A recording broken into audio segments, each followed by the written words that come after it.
This I wanna nail sports to the bone. Top blogger, top YouTube channel. No matter which sports here, we got it covered. Subscribe and hit the notification bell. What's up, Sports to the Bone family? Shout out to you all, man. It's a beautiful Sunday evening here in Kingston, Jamaica. And I just want to spend some time and take a look at that T20 World Cup game that was played earlier today between India and New Zealand. Also gonna spend some time and look at the points table, right? The point standing. So we're gonna be looking at Group 1 and Group 2, so you can have an idea of exactly what is happening as regards to your favorite team. Now, in that game earlier today, New Zealand, they were able to get the better of India. Yeah, man, they were able to beat them by 8 wickets. So things looking a bit spooky for India. That is the second game that they would have played and they have lost.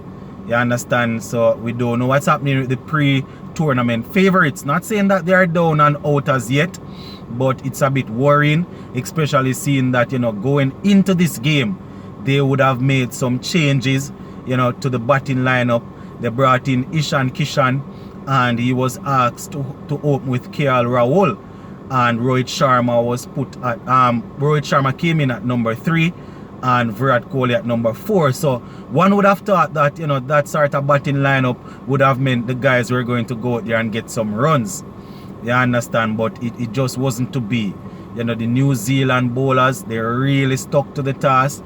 Kane Williamson came up with the plan. The guys worked with the plan and they were able to come out with a very good victory. Now, after coming off a defeat to Pakistan, you know, we were definitely awaiting or expecting Team India to come out with a very good reply, to come out and make a statement to say, here what, Pakistan, our rival, they dealt with us harshly, but we are still here to do our thing. It wasn't the case, you understand? And this is why we like cricket. You know, at any given day, anybody can beat anybody.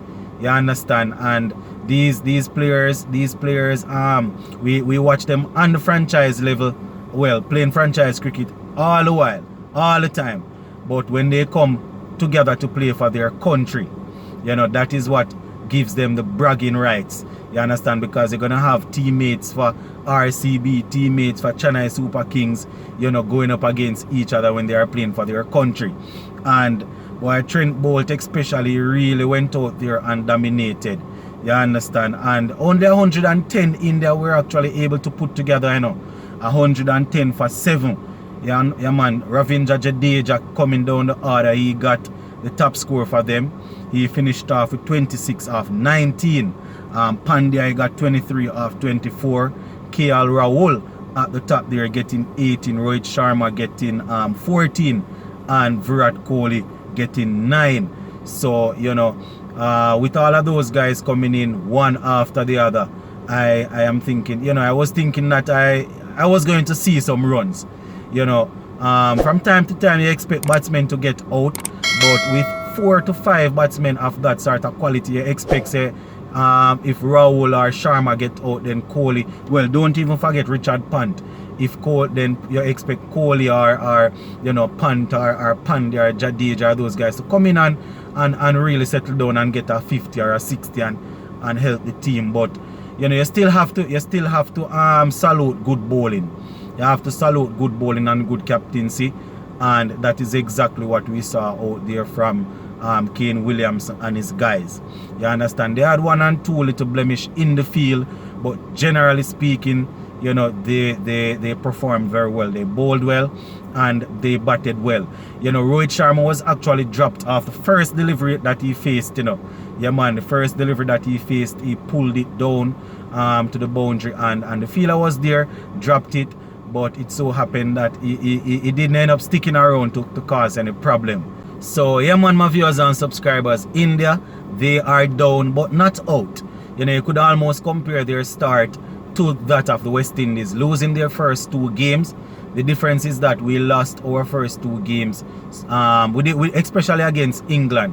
We lost so badly that sort of net run rate won't help us even if we win the next 2 games, if we're not able to win them very, very convincingly. You understand? Now, India, on the other hand, I think they have Namibia, Scotland, and Afghanistan to play, if I'm not mistaken. So those are teams that they will expect to get some points from. Not to spread anything over these guys, you know, because Afghanistan, they are playing well. We notice that whenever they are sent into bat, or if they win the toss and bat, they go out there and they score runs, and they ask their bowlers to go out there and defend it. They understand, so they might find it a bit hard to harder than they think to get points, but one would expect that they will get those points. But before we go any further into the whole points thing, let me just let you guys know how the reply went by New Zealand. So in terms of batting, Mitchell, he got 49 of 35, Williamson got 33 of 31, and Martin Guptill, he got off to a good start, getting 20 of 17. You understand? So those are the guys that batted and were able to see New Zealand across the line. Now, bowling for India, Boomer, as usual, he got his 4 overs out of the way pretty cheaply. He picked up 2 wickets for 19 runs. You know, so he operated well. He just didn't have a lot of runs to play with. So New Zealand take this one by 8 wickets.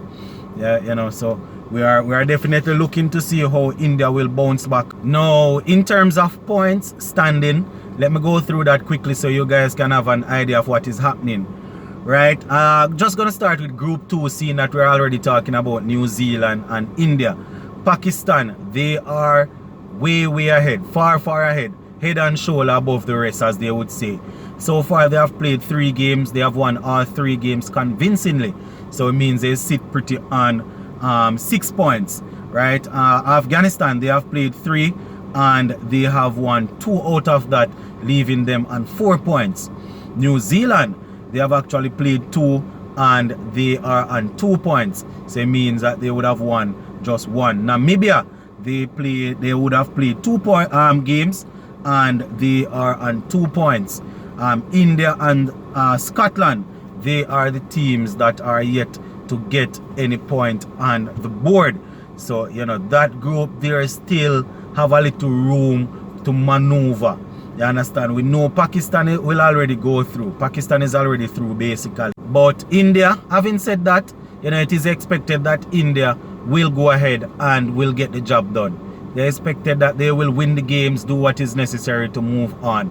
But, you know, the other teams are playing good, so it's not going to be as easy as one would expect. So it's going to be a good watch.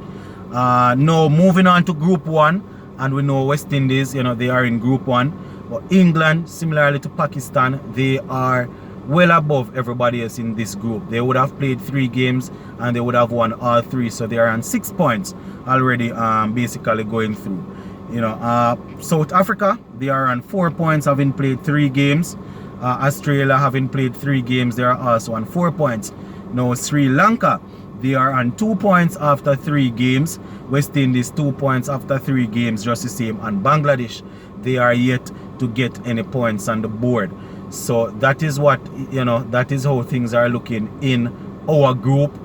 It's going to be difficult for us to really go through, but I am hoping that, well, it's even tougher now that South Africa actually won Sri Lanka yesterday. But all they have to do is win the games, win them as convincingly as they possibly can, and we'll see where we go from there.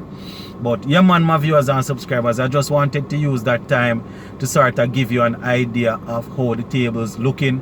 Let you guys know that the pre-tournament favorites are one of the pre-tournament favorites. India, you know, they are actually on the back foot. They haven't registered any winners yet. You guys will remember that a couple months ago, you know, I was asked to name my top 4. Not going to change it. I think I had India, England, and I think I had New Zealand and South Africa, if I remember correctly. I think those are the teams that I had going into the final. Doesn't necessarily mean it's going to go that way, but I just want to continuously remind you guys. So if I am wrong, people can point it out and say, well, you got it wrong. And if I end up get 1 or 2 of them right, then you can say, you know, yeah, man. But that is basically it for this one, my viewers and subscribers. Just gonna ask you, as per usual, after you finish giving the video a listen, make sure that you drop a comment in the comment section. Also, go right ahead and subscribe to the channel if you have not yet subscribed. There is a bell beside the subscribe button. Just hover over that bell and press that bell and click the part that says all. So once you upload a video, you will be one of the first to be notified. Big up on yourself. I'm out.